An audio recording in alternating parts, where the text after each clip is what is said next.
Have you been stressed, anxious, or worried? Have you felt pangs of loneliness in recent times? Are you longing for greater connection with others in the world around you? In a phrase, are you looking for happiness? You are not alone. Millions of others are seeking this feeling of spiritual, mental, and physical wellness too.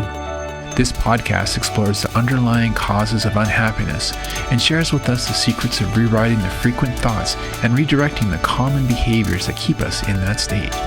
Join forensic psychologist and best-selling author Dr. Neehall and her guests as they dive deep in the realm of psychological wellness and explore ways of finding happiness on demand. Hi, everyone. Today we have Dr. Rick Landis with us, and he's not only a psychologist, but he's been in practice since 1964. He has a wealth of wisdom to share with us. And without further ado, let's turn the lens on you, Rick. Can you tell us a little bit about the 31st and happiness and goal setting? I think that you have some very important points to raise with us. Yeah. Since we're coming to the end of the year, New Year's resolutions are a real big thing. And most of the time, they don't seem to work. And from my position, one of the big questions that I ask is, what gets in the way? And ironically, it's traditional goal setting, I believe, gets in the way. And what that is that when we're dealing with New Year's resolutions, which are different from what is it I want to accomplish today or this week, but I've been doing something that I don't feel has been good for me. I want to do something that's good for me. It's different. It's not a habit. It's something that takes a lot of concentration, a lot of effort. I've got a list of resolutions. I didn't have to be creative this year because I can use the ones I used for the last 10 years. Okay. Mm-hmm. And for me, the question has to do with, as I said, the nature of the trap of goal setting when we're talking about, because the goal setting is usually we start focusing on solutions rather than the problems. A solution, for example, is I want to lose weight. Solution is I want to do more exercise. What I find people not asking is, what do I want those things to do for me? If I focus on a solution, it will often blind me to better solutions. One of the most frequent questions that I ask clients is, what is the problem you're trying to solve when you just did what you did or said what you said? What is the problem the other person's trying to solve when they just did what they did, said what they said? This is the first step in Morton Deutsch's win-win philosophy, dealing from Harvard's School of Business, of how do you do negotiation. You don't focus on, the solutions that people are arguing over. You focus on what is the problem they're trying to solve. And you don't allow the people to move forward until they've understood the problem that people are solving. That way you can come up with a third alternative. That solves both problems. Okay, so it deals the same in working with New Year's resolutions. If I want to lose weight, what do I want it to do with it? In doing so, do I hope it's going to make me feel better physically? Is it going to make me feel better about myself? Is it going to make me more attractive to somebody that I want to be attractive to? Is it going to be for a longevity thing because I want to live longer? There's a reason I want to live longer. That's why I'm doing it. Same with exercise. Is it that I want social interaction? And going to the gym allows me that type of social interaction. Do I want someone to admire me? Do I want to physically feel better? When I exercise before, do I feel more alive? Is it in the service of decreasing my feelings of depression?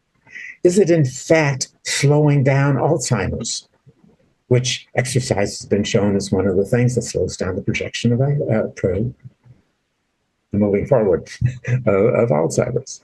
So if I can focus on what I want it to do for me, and I start aiming in that direction, then what I find is that losing weight may not be the indicator I'm looking for. It may just be my clothes fit better, and I weigh the same because I gained muscle. Mm-hmm. When I weigh fat, the muscle weighs more than. So therefore, I can't use losing weight as a goal. Mm-hmm. And so I start ending up having better goals, and that is not only I'm eating more green leafy vegetables and fewer carbs, I'm also, walking. I'm doing more physical exercise. Mm-hmm. It opens up options. Mm-hmm. And so that's one of the I have pretty much given up on a lot of childhood goals because they were ones through the eyes of a child. And a lot of the things that drive us, especially when there's a new year coming in and we have senses of urgency of needing to do something, mm-hmm. that feeling of urgency is going to trigger childhood stuff.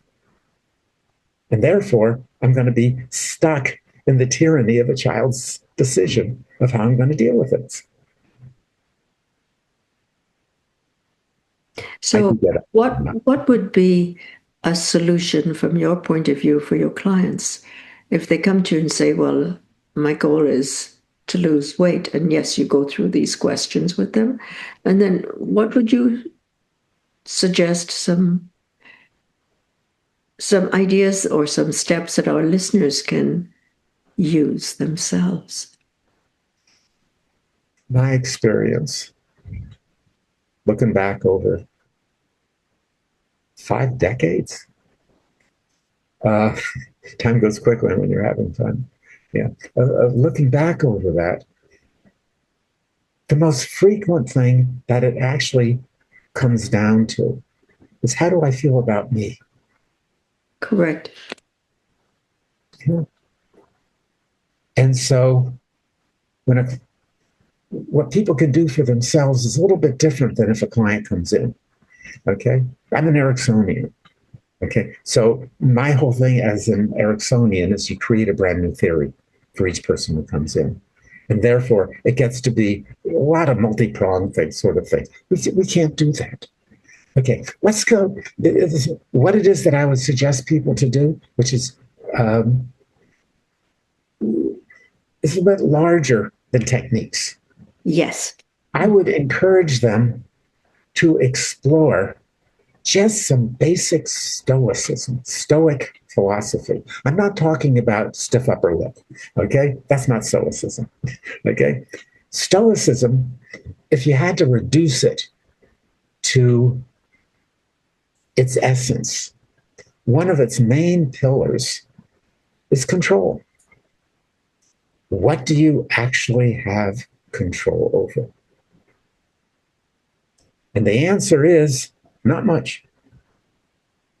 No matter how good you are at doing whatever it is you're doing, someone on the outside can mess it up for you.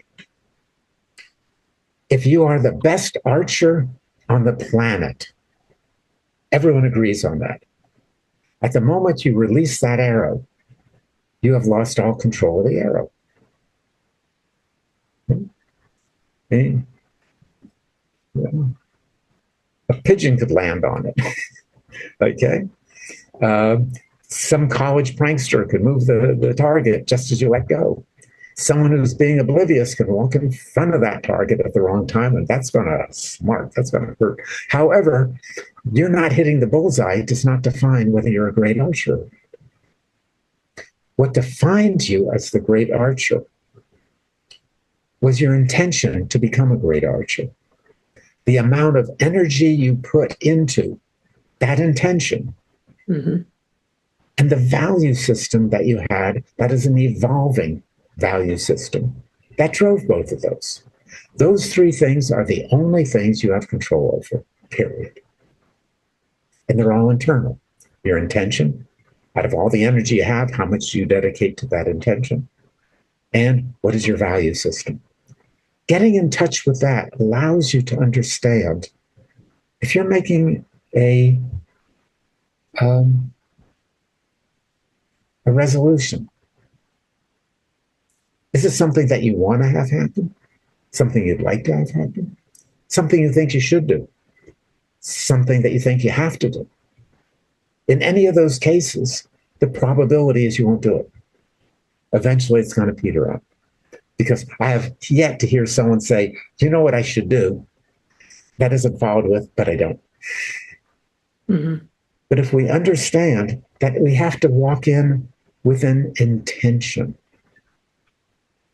my intention, and I'm going to put energy into that, is to, I want to feel good about myself. What are some good things I need to do that allow me to appreciate me, to value me, Mm-hmm. to give myself grace, to have a sense of humor about me, because I'm a human. And if there isn't anything more silly on the planet, I don't know what it is. We actually believe in the truth. It's really an interesting concept. Yes. Yeah. Well, as if we have all knowledge, so we know enough to know what the truth is rather than our truth. Okay, so how do we forgive ourselves, but still have that intention moving forward? Concretely, it is break it down. What are the first steps that you need to do to move in that direction? Get rid of the goal and make it a direction. I want to lose weight. Okay, my intention is I want to feel good about myself for whatever reason. Let's say that's the goal. Okay, then I want to do things in such a way that I feel good about myself. So that I need to start paying attention to how I feel about me when I do things as I'm heading toward that direction. So that each step is a manifestation of the goal. Just a little bit. What that takes is a sense of humor, a lot of giving oneself grace, and still maintaining the intention and the energy. Because we're not looking for excuses. Mm-hmm. We're looking for, it doesn't help anything to beat ourselves up. The world does that. We don't need to help it. We're okay. We're good enough. And thank goodness we're not perfect. Because there's no place to go once you reach perfect. Except a lot of people have that inner critic, which I'm sure you're aware of when you work with your clients. They have great difficulty shutting that part down. Oh, I don't. Mm. I join it. Okay.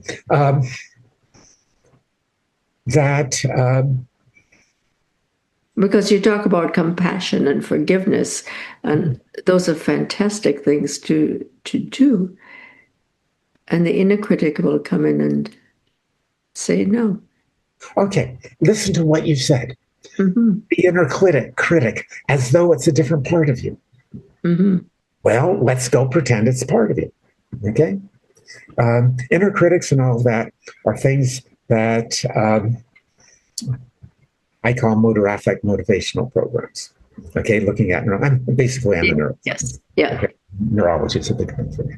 And there's an area of the brain, okay, that motivates us by generating feelings, and it tries to get us to do things. Okay, motor affect motivational. It just sounds cool. Okay, I made it up. And what you do is you pretend that it's real. You pretend that it's a part. It is a person inside of you. And so what it is that you do is you get to know it. You ask it, what are you trying to do for me? You know, if you make the assumption that it actually is trying to protect you in some way.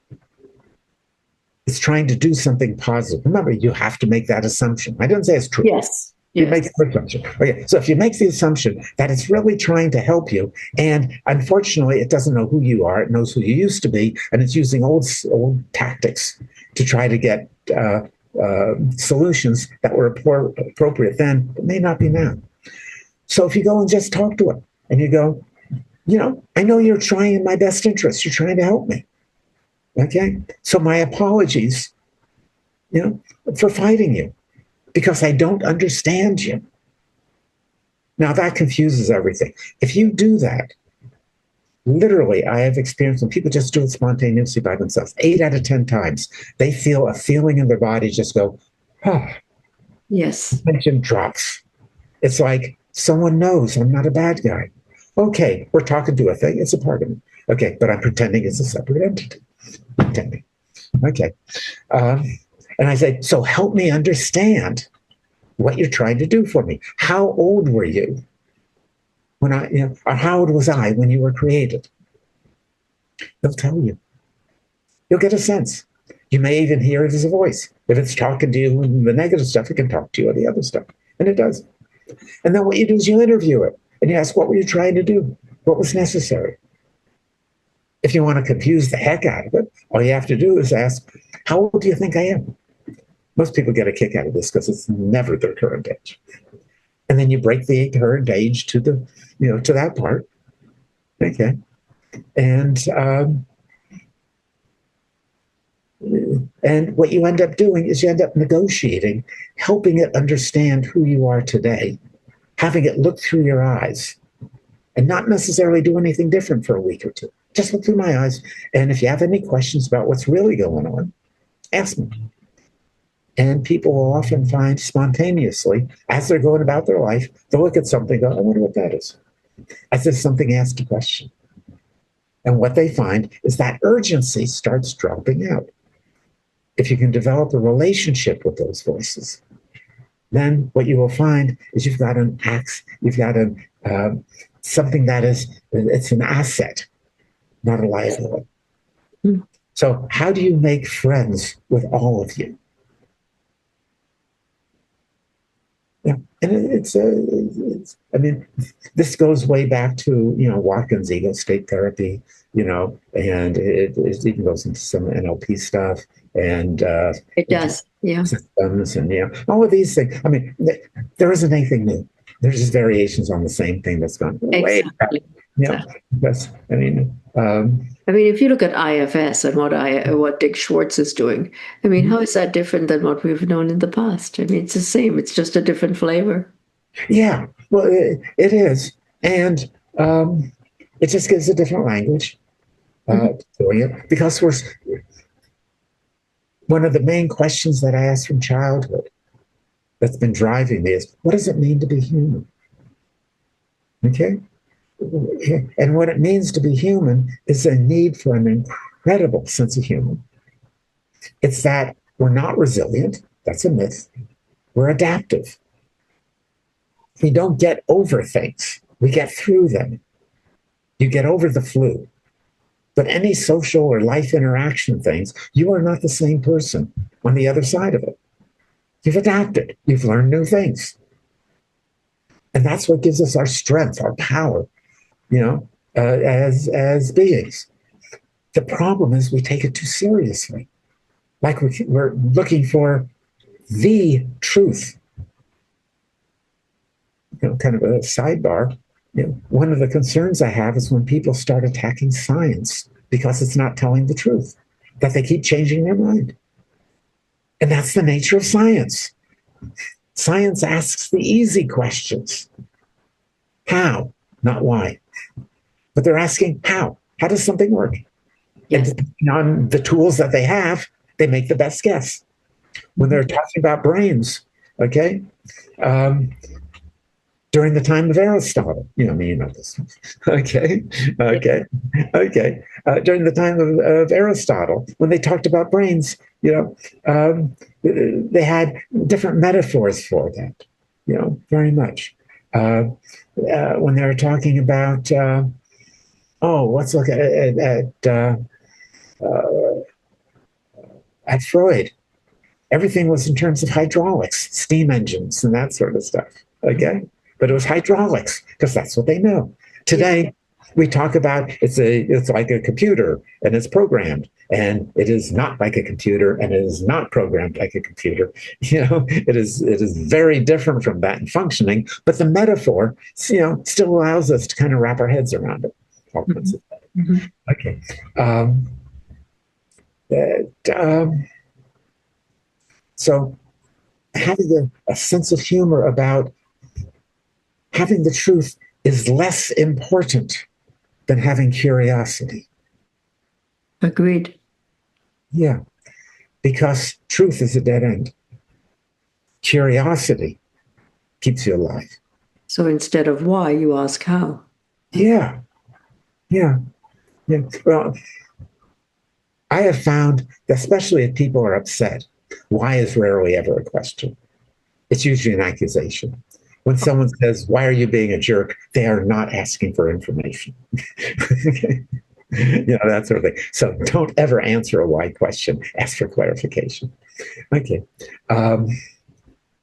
So when we're dealing with New Year's resolutions, I think it's really important to evaluate how important is this to me?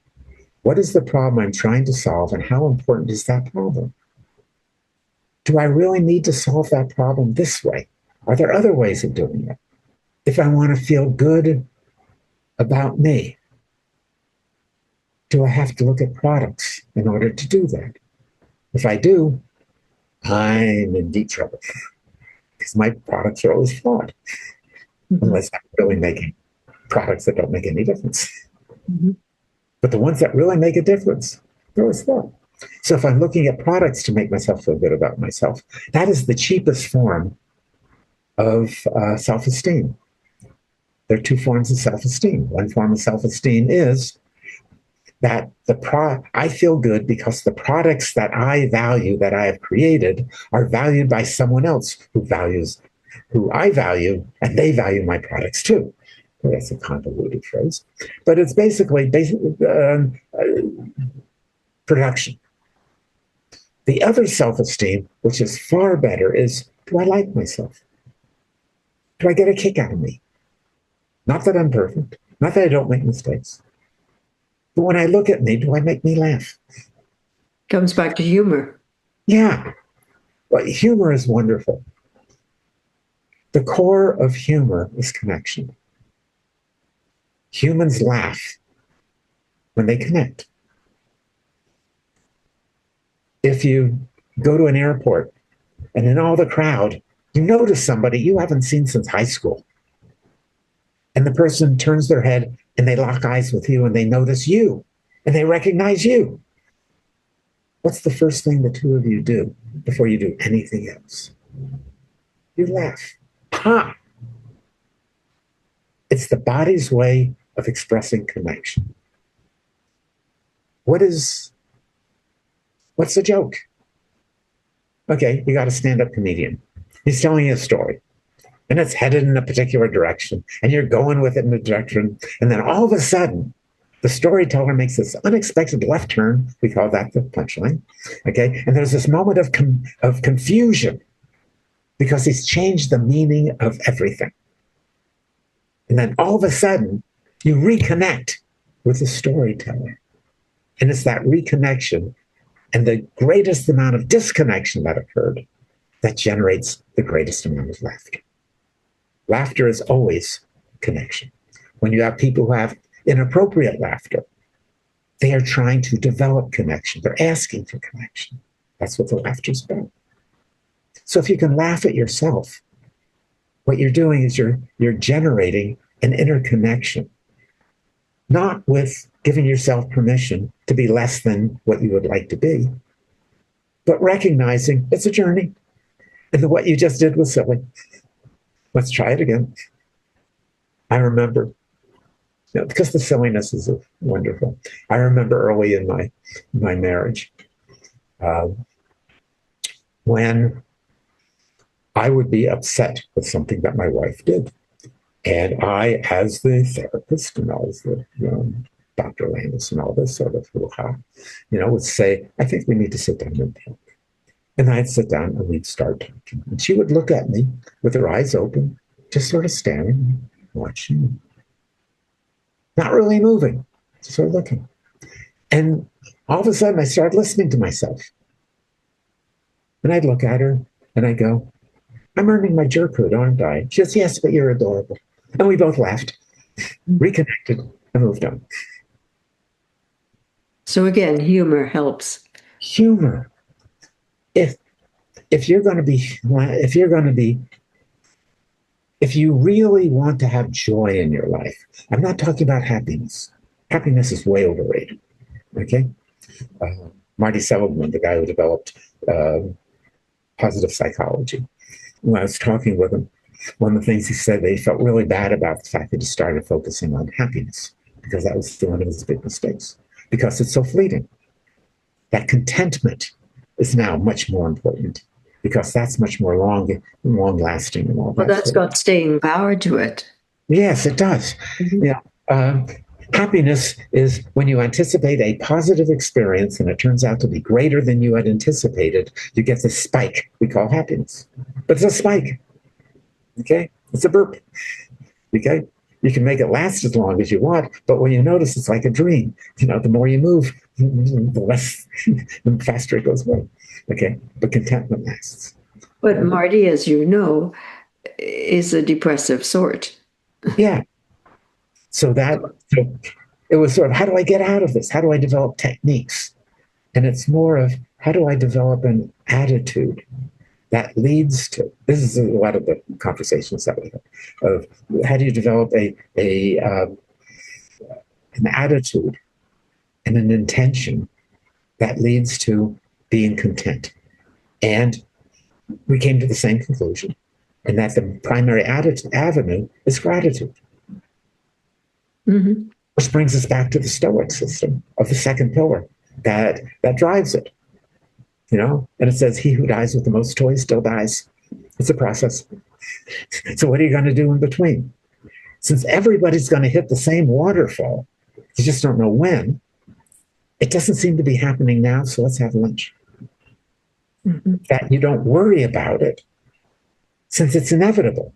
It's the when, but not the if. Okay. Therefore, it means that everything that you own, everything that surrounds you, is going to disappear. It's going to be broken. You're going to die and leave it. It's going to fall apart. Someone's going to steal it, what have you. So therefore, what it does is it allows you to have total gratitude for what you have in this moment. If you have gratitude for what you take for granted, then you never take it for granted. I continually get a kick out of hitting a light switch and watching the light go on and realize that that's the product of 10,000 years of humans standing on each other's shoulders so that I can flick a switch. That's cool. That really is. That's a wonderful metaphor with which to end our conversation today, Rick. I really appreciate those nuggets you've shared with us along the way, from adapting to goals and what goals really mean, and to your wisdom today. As we end our conversation, do you have some words of wisdom in addition to what you've already shared to pass on to our listeners? I think that if there's any one thing that'll make a central change, growth, reinforce what they want in their life, the most important thing is what I finished with: gratitude.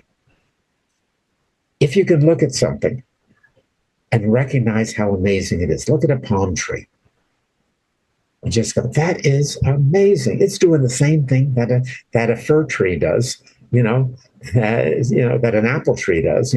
They're all taking in sunlight from a star way out there, mixing it with the carbon dioxide that we're breathing at them, and stuff from the nutrients from the ground, and making oxygen making more tree stuff, and then making oxygen for us to breathe. They are amazing. And at the point that I recognize that amazing, to the point that I feel a smile actually touching my eyes, then if I just look out in the distance and I say thank you, but I say it with gratitude, thank you, without having to know who's receiving my thank you, what you will find is these are the things that science has shown so far. It improves heart health, immune system stamina, delays Alzheimer's, dementia. It is the greatest for health, the greatest for connection with other human beings. If there's a single thing, it's to recognize you own nothing. Everything is a gift. You are entitled to nothing. Everything is a gift. And at which point, all you can do is just celebrate the life you have and those that you choose to bring in with you. Those are amazingly profound words of wisdom, Rick. And I want to thank you for spending time with me and my listeners. I'm sure that if you are interested, you can get a hold of Dr. Landis on his website. I will pass that on to you later on. And if you have any questions, feel free to drop me an email at joan@neehall.com. Meantime, be well, enjoy the new year, and take with you the wisdom that we just received from Dr. Landis. Bye-bye. Thank you for joining this discussion on happiness. We hope this helps to inspire you to lead a more joyful life. To dive deeper into the subject of happiness, be sure to check out Dr. Neehall's book, Happy is the New Healthy, available as an ebook or hardcover. For additional resources, visit our website at drneehall.com. Until next time, stay happy.